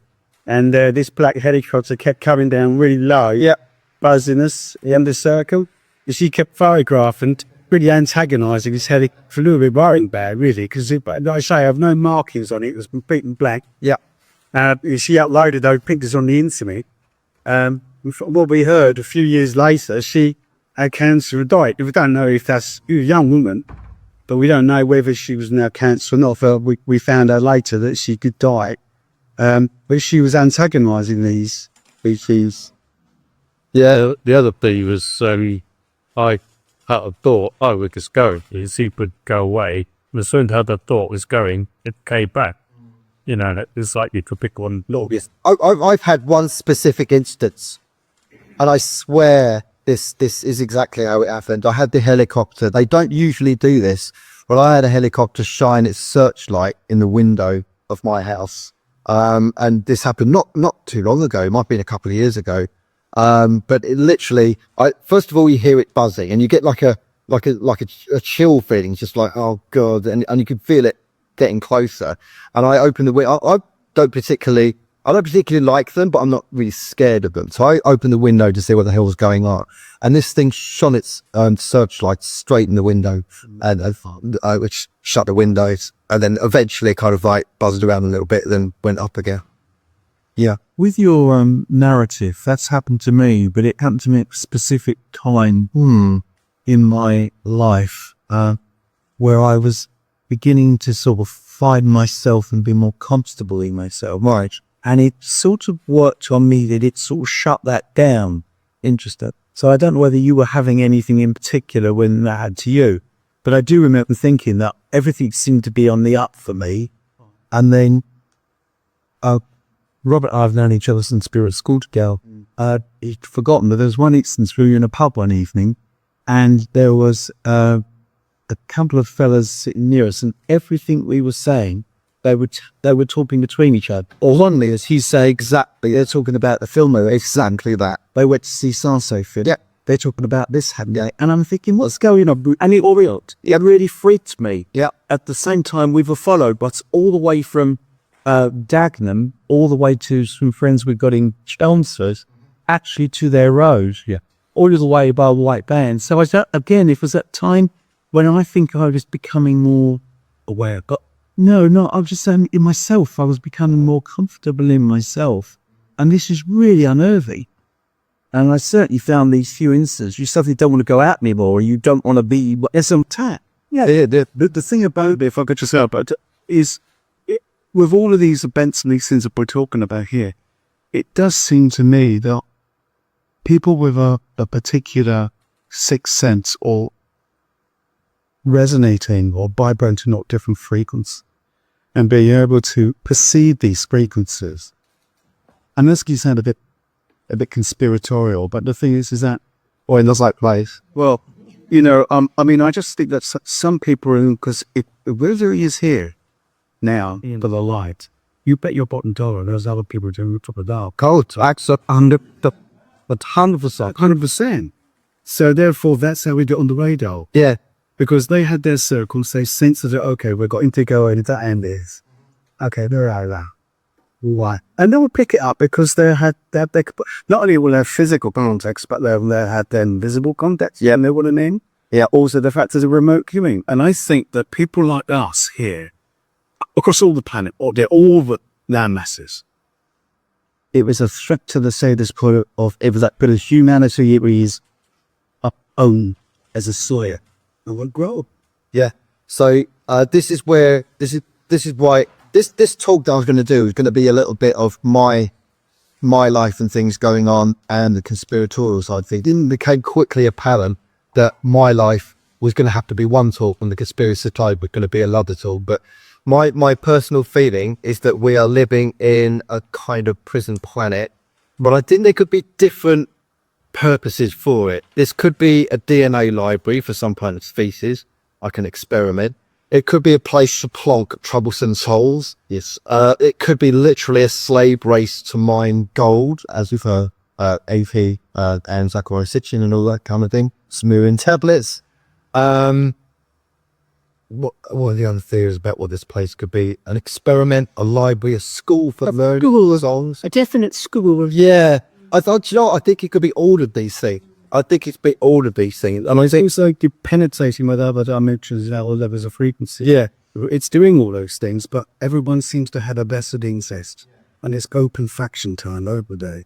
I had an out-of-body experience once where I was taken to be shown a doll's house. Yeah. What it was just literally a doll's house. My guardian was behind me, always talked behind me, and the doors opened and there were loads and loads and loads of shelves. And on the shelves, you sort of start to slow down, you perhaps find dinosaurs or whatever. You'd go up and up and up and up until eventually you would look at moons and stars. Then the doors closed, and in front of the doll's house, as it were, there was a pond. And I was looking at the pond because all the while I'm conscious of this voice behind saying, "What are you seeing, Dodie? What are you seeing?" And then as I looked down, I noticed that the flowers around the edge or the bank of the pond, a little bit had fallen away. And when I looked, it was made of Lego. And as I saw it was made of Lego, so a hand came out of the water, tidied it back. And my God, he said, "Whose hand was that, Dodie?" Yeah. And I said, "Mine." He said, "Yes." And the suggestion was that I was looking at a children's play. Look what we are, if you like, for children, looking at a system of play. These are the things that talk so. Yeah. So I think there's many things going on. There's a lot of interaction. First of all, I will say that I believe humans are far more powerful than we think. And when I say I do kind of psychic work and mediumship and clairvoyant type work, it doesn't mean that I'm special or better. I believe that everyone's got that inherent ability if they train it, they're worth it there. And I think there is a force on this planet that would very much like us to shut up, sit down, get on with work and not rock the boat. And people like me come along with a big stick and rattle it inside the hornet's nest. This is why we're getting all the helicopters and the TI stuff. It's because we, and I say we as in kind of people who want to do good on the planet and like on this planet, which is you guys as well. We are the ones that want to change this world and we represent the threats to the status quo. If our world leaders wanted peace, they could have peace in like that. If they wanted to. However, being members of Skull and Bones Club and various secret organisation, Trilateral Commission, Council on Foreign Relations, Bohemian Grove, Masons are not always bad, by the way, but the higher up you go in these secret societies, the darker it gets. And then we have a look at Jimmy Savile, and then we have a look at Jeffrey Epstein, and then we have a look at all of these dark demonic things going on. The problem is that this planet has a demon problem But the demons haven't got pitchforks and red skin. They're wearing suits, and they're telling you to get little jibby jabs, and they're telling you that there's too many people on this planet and that we all need to shut up and just do as we're told. And we're here to say, screw you. We want a better humanity. Just one thing done about the helicopter speaking. Seeing those pictures triggered some. Just one of our routes in the space, so we got guidance to go excited. And by my richest pity good work, this helicopter turned up, civilian type that came back. And like you say, I don't get spooked by it, I just got annoyed by it. Yeah, why? He is irritating. Go on what? I don't know if I had it, but I probably. Well, I didn't have any early ritual, I just had my dowsing rods. So just for a laugh, I got the dowsing rods of a helicopter. I was speaking on behalf of Grace Sturrock to the crew members of this helicopter. Yeah. Bless you and your founders. Yeah. Bless you for your life. Deborah spoke to the elemental beings of which the helicopter was made, as their fire water. Bless you too. Helicopter 2. Does like, so would you go back? You should, what did you do? Yeah. I actually feel sorry for these people in a way. Like the ones at the lower rungs probably don't know what's going on. They don't know the score, and they don't know really what they're doing. And they're just kind of following orders. But the thing is, following orders did work at Nuremberg, and it's off of work now. Somebody had a cop. So I'll hold the helicopter again. So where's your house? In relation to helicopters, near military facility. So the only thing, no, military, no, but bright parts, yes. So we've got Stansted Airport, Gatwick, Luton, the whole shebang. Got military, no. So my bit of speaking, I don't really. This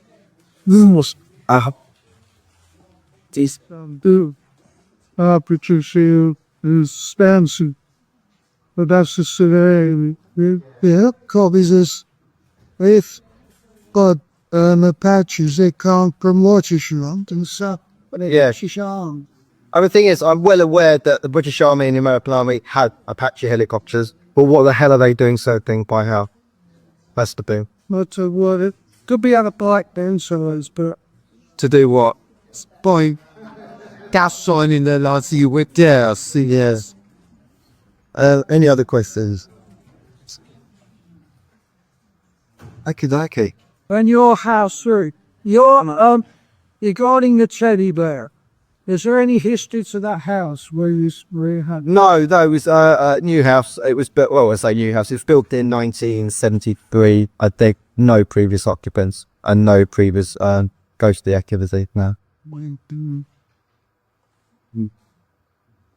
You were so young, weren't you? It's almost as if that this was a carry-on from another life. So it was almost as if, can you hear me now? You heard me before. Can you hear me now? I've always, when I was kind of growing up, I always felt slightly disconnected from society. I'd never felt that I really kind of fitted in. And as growing up, everyone was kind of like into football and, you know, fast cars and blah, blah, blah. None of that interested me. I wanted to know what life is about and where we come from and where we're going and what UFOs are, what ghosts are. I understand the sort of Mr. Smix thing that you're talking about, and then they're like in the Matrix where they jump one with the other.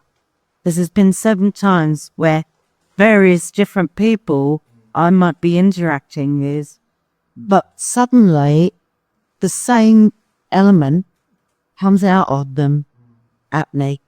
And I can't explain what it is or anything, but I see the change very profoundly. Yeah. So it's like, the best way of putting it, it's hard to put your finger on it, but like a vibrational change, like an energy change. Yeah, it is. It's not a nice one. Yeah. So there's the energy that I felt from the 2 people talking in the Brighton Cafe was the same energy or similar energy vibe as the sports centre, the psychic bear, and the narration. It's just, and I'm glad somebody else has had the narration thing, because we're in a nutty conspiratorial kind of like community, I suppose you could call it. And it's nice to know that you're not the only one experiencing it. Because the thing is, there's 2 things. First of all, I don't really care what people think. So this is probably going to go out on the internet. I simply don't care what people think. If they can just make it up, that's fine. But the second thing is, it's nice to know that I'm not the only one, and there are other people that are experiencing a similar. Imagine they on that though. it sends it. Now you said it now that I recall it, when I put two and two together. I've not thought of this for years. We're talking about 40 years ago to them. I haven't thought about it, but now you've said it, it's for that happened to me. You know, at the time I just thought I was paranoid, or that people were doing it, and it was my fault. I was being undermined, or it was saying that I was a beacon that everyone can take mickey out of me. You know, that's what I was thinking. Yeah. Do you think like a psychic phenomenon that is been about for many, many years anyway, do you think that they're trying to make it look silly all the time? I was talking while you were talking about crocodiles out, about ghost hunters and things that they try and they've got to have something, as you say, and it just makes you look a little bit, well, that's a bit silly. I mean, when you think you got back as far as, say, we are Harry Houdini. Yes. You know, who tried to rubbish, pulling empty straight away for the people showing tricks, and you're showing their hair ciphers, insert things. Yeah, and many years ago, they've gone on about can't happen. And is it because they know it can happen? Yeah. But they try to say, well, no, that's too dangerous for people to know. So, okay, so... We don't want people to know. Yeah, that's more... So first of all, what I'd say is that the true origins of magic were about real magic. And then it went from real magic, and that's what magicians were aiming for. And then it went into the world of kind of like psychology and illusions and pretending and kind of not being actual real magic. But the occult simply means hidden. The word occult means hidden. And the occult is like that with magic, basically. And yeah, if we take the notion that we live in a controlled planet, the last thing that people would want that are in control is an awake, aware, spiritual, clairvoyant. Because if you're clairvoyant and you're psychic, or at the very least using intuition, you can see past the bullshit. Yes. You can see past the bullshit. When COVID happened, I was like, nah. So at first, and the thing is, people really need to question things. At first, I thought, okay, there is a genuine virus and there's a genuine concern, and I'm genuinely worried about this. I tell you what did it for me. BBC News had a video footage of people dropping dead in China, dropping dead in the streets, on the parks, and someone had videoed it, and people dropping dead. No, and I thought, oh my God, we're going to start seeing this in Europe and Britain soon. So then inevitably the virus came to Europe and in Italy. Then it came to the UK, which is always going to happen. And I was waiting for the people to drop dead in the streets, and they did it. And the BBC never played that footage again, and they never referred to it again. It was never mentioned about the Chinese footage of people dropping dead. And the fact that they didn't even question it or mention it made me think, that's bullshit. So if the people in power have more awake, aware, intuitive people, they're going to have a real problem. When you get, I don't know, let's just say Labour politicians or Labour prime ministers telling barefaced lies to the public again and again and again and again and again, the people who are awake are going to be thinking, that's all bullshit. And then they wonder why they've lost all their local council elections. Oh, I don't know why that is. Why don't people support us? Well, maybe stop lying. That's, but we live in a world of bullshit. This is why I've done this. We live in a clown world. We are run by clowns. We could have world peace if we want world peace. And the last thing that people want that are controlling this planet is awake and aware people. So, yeah, going back to your point, we're attacked from all sides. So if you take the issue of clairvoyance, religion will tell you it's the devil. It's all evil. You're consorting with demons. And some of these ghost shows, everything's demon. Oh, you've got a demon here. Demons coming through. It's all about kill and death, and it's all destructive. So you got that side of things. You got the science who says, no, it's all a load of rubbish. You're insignificant, just random array of molecules and atoms, and what you did, that's it, finito, diamonds are gone. And then you got the school system also saying it's all a load of rubbish, and stop telling fibs. Kids are born psychic, kids are born clairvoyants, and then the system basically says, stop being so silly, and stop telling silly stories, and they shut down. Because it's this materialism, because it starts in the primary school, but not from my experience, that the higher education, you've found it yourself, the higher education disciplines, that they're all essentially atheistic. Oh yeah, highly. Because they're based on materialism. Yeah. Doesn't matter what disciplines you study there. Yeah. Because it's all preconditioned. Yeah. And therefore it all filters down. So immediately you start to think outside of the box, or you start to think in a different sort of way, you are either ridiculed, laughed, or you're sectioned. Yeah. But the thing is that it's a drip feed every day. You go at university, you're at school, it's for features on the news, science. The thing is that if science was really truly open, it would be open to a lot of things. And there's a lot of money's been made in business. And there's a lot of money at stake. Absolutely. If you've got like university professors and academics who are slightly off kilter, even in the medical community with actual qualified doctors, if they go off script, but they're thinking about their pensions, they're thinking about their jobs, they're thinking about their mortgages, their families, maybe that promotion. They're thinking about all the things that could go wrong if you go off script. And in terms of the system, not only have we got a real problem with what I would say is demons, actual demons, but the rung below that, I'm going to say it, is communism. We have communism infiltrating our education system, our councils, everything to do with kind of like wokery and all of that nonsense. When you get past it, when you look past it, it's Marxism.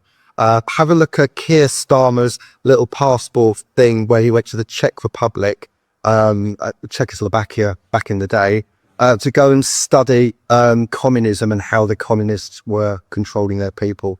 That went mainstream news by us in the Daily Mail. And there's a little passport photo of him, and there's basically Czech writing. I don't know what it says. And it was basically a visa for him to go to the Czech Republic, back then it was Czechoslovakia, to work out how the communists were controlling people. And what did Chairman Mao do? The first thing that he did, was round up the dissidents, anyone with a different point of view. And the second thing was he went after the farmers and he stole their land. so did the Russians. So did the Russians. So the Soviets, I mean, people talk about the Nazis and 6 million people killed. The Soviets killed 10 million. The Maoists killed 100 million people. And the Labour Party have made a pledge, I think, to destroy this country. But what's behind the Labour Party? That's the key. The secret societies, the real, what's behind the secret societies? Demons. Yeah. We're at war, and it's not really, I don't view it in terms of left and right. I'm not a Tory boy either. I tell you how I view it. Liberty, tyranny. Which side are you on, folks? Liberty, libertarianism, freedom, or tyranny, control? This is a question. Plato's code. Yeah, that's that. I don't care about left and right. I don't care about conservatives or Labour or Tory, whatever. I care about who is going to free this country, who's going to free the world, and who wants to oppress it. And we're in a war, and welcome to the Five Eye. So thanks for that.